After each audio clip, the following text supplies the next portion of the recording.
My name's Johnny Nelson. I work with a ministry called JSAW. In ninth grade, I had all my plans set out for me. Like, I wanted to be an architect and make lots of money. And I even had a Christian school of architecture picked out. And then my youth pastor, Tony Larson, decided to ask our group to come up with ministry ideas for the summer. I love skateboarding and decided that my idea would be to build a skate park in the church parking lot and witness to kids who came to the park. The church wasn't able to take on that big of a project and referred me to evangelist Luis Palau. The Palau team was doing an outreach in St. Paul, Minnesota, and they were planning on building a 9,000 square foot skate park. I got involved and soon thereafter met Randy Monroe, who owned a chain of coffee shops. Together, we realized that God had big plans for us. We ended up starting a non-profit organization called JSAW and buying the skate park from Luis Palau to use for ministry.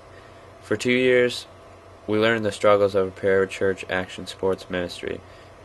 In that time, God did amazing things, but He also had a different plan for JSAW.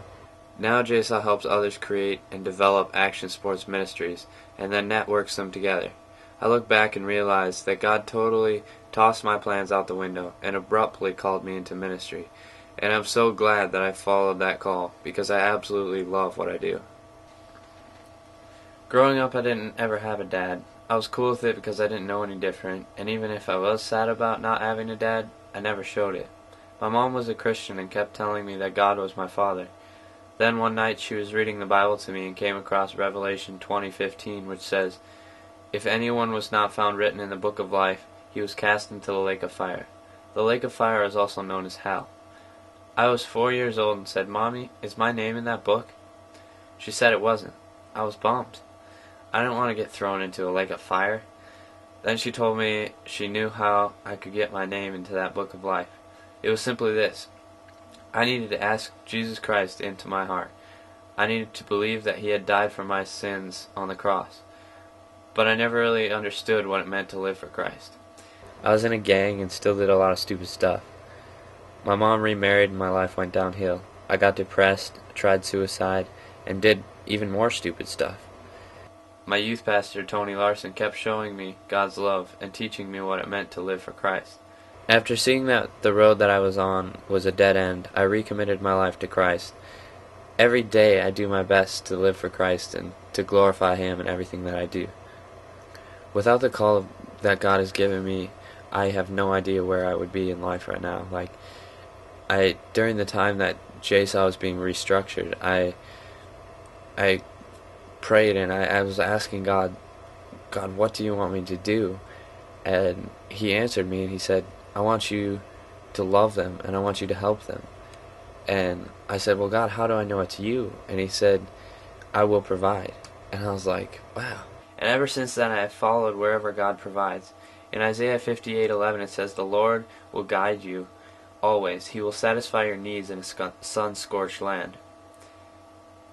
Another verse that keeps me going in the tough times is Philippians 4:13. I can do all things through Christ who gives me strength. If you're saved, you're called. That's just the way it is. 2 Timothy 1:9, where Paul writes to Timothy, he says, God has saved us and called us to a holy life. Every single Christian out there has been called to live a holy life. In Matthew 28, Jesus commands His followers to go and make disciples, baptizing them and teaching them to follow all the commands of Christ. That's where we start. Other people are looking for where in ministry God is calling them. 2 Peter 1:10 says to make your calling and election sure. For if you do these things, you will never fall. Begin with prayer. Ask God to show you where it is that He wants you. But remember, James 2:17 says faith without action is dead. We actually need to step out there and do something about it, or nothing's going to happen. One of the hardest things for me to go through was when the skate park in Chanhassen closed down. I began to question everything. Am I supposed to be in ministry? What does God want me to do? What does JSAW do next? Did I screw up? Did I disobey God? Or am I being prideful or something like that? What's the deal here? Where you at, God? And I I had committed my life to this whole thing, and then all of a sudden it's just gone, and I didn't know what to do. With the park in storage, I tried to take matters into my own hands. I began to search for a new building, and everything just failed. Finally, one day it clicked. Trout Lake Camp and Camp Chaminade were looking for ramps to build a skate park. I called them up and said they could have the park. They asked if JSAW could design and build it for them, and we did.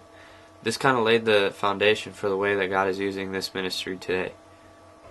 Funny stories? Funny isn't in the Bible. We don't have fun. There really are so many stories that I don't really know where to start.